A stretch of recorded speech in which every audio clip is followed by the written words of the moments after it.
안녕하세요. 교통사고 전문 보상가배상TV입니다. 이번 사고에서 눈에 띄는 점 어떤 게 있을까요? 결국은 뒷차가 다 책임져야 되는 명백하게 무과실이 나와야 되는 사고입니다.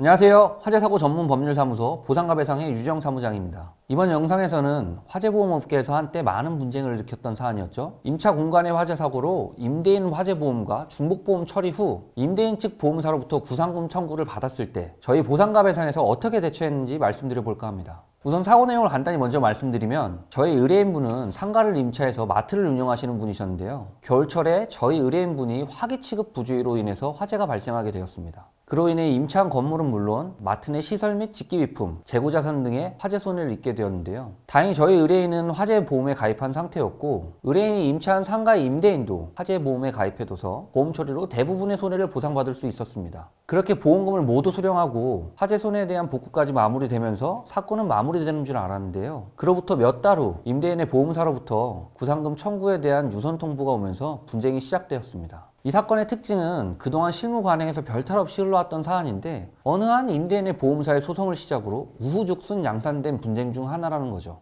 즉, 유사 사건에서 이미 보험사들은 자신들이 원하는 결과를 얻었다는 거예요. 그 결과는 충격적이게도 저희 의뢰인과 같은 임차인만 패소하는 것이었는데요. 임대인 측 보험사의 구상금 청구 권리는 인정되나 임차인이 가입한 보험사의 보험금 지급 책임은 없어 임차인이 직접 구상금 변제를 해야 한다는 거였죠. 상법의 대위권 조항과 화재보험 보통약관의 지급보험금 계산에 대한 내용만을 따져본다면 이러한 재판부의 판결이 터무니없다고만은 할 수 없는데요. 그렇다면 이 사건도 저희 의뢰인이 임대인 측 보험사의 구상 청구를 직접 변제해야 했을까요? 저희 보상가배상에서는 업계의 동향에 대해서 늘 주의 있게 살피고 있기 때문에 이미 이 사건과 같은 분쟁 내용도 파악하고 있었고 이 부분에 대한 대응 방안들도 몇 가지 모색해 두었었는데요. 그 중에 하나가 바로 보험자의 설명 의무 위반입니다. 앞서 말씀드린 것처럼 이미 화재보험업계에서는 관련 이슈로 임차인인 피보험자가 보험을 정상적으로 가입했음에도 불구하고 억울하게 피해를 입는 사정에 대해서 알고 있었습니다. 그럼에도 불구하고 이에 대한 대응책 마련은 뒤로 한 채 자신들이 임대인의 보험자 입장에서 구상금 청구에만 혈안이 되었던 거죠.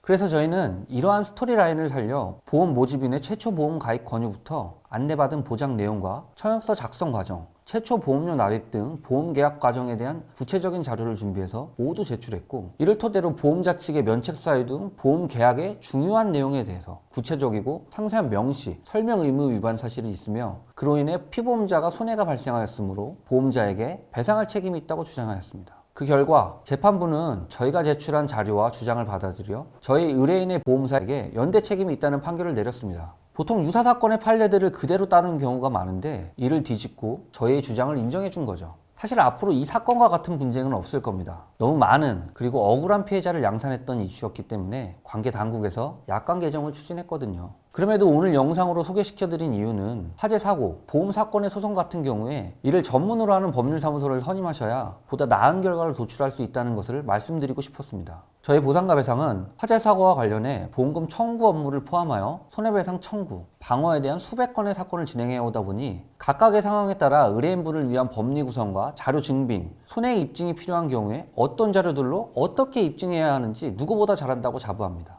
혹시 화재 사고로 보험금 청구 업무를 진행하셔야 하거나 또는 손해배상 청구나 방어가 필요하시다면 주저없이 보상가배상에 문의 주시기 바랍니다. 오늘 영상은 여기까지고요. 다음에 더 유익한 내용으로 찾아뵙겠습니다. 시청해주셔서 감사합니다.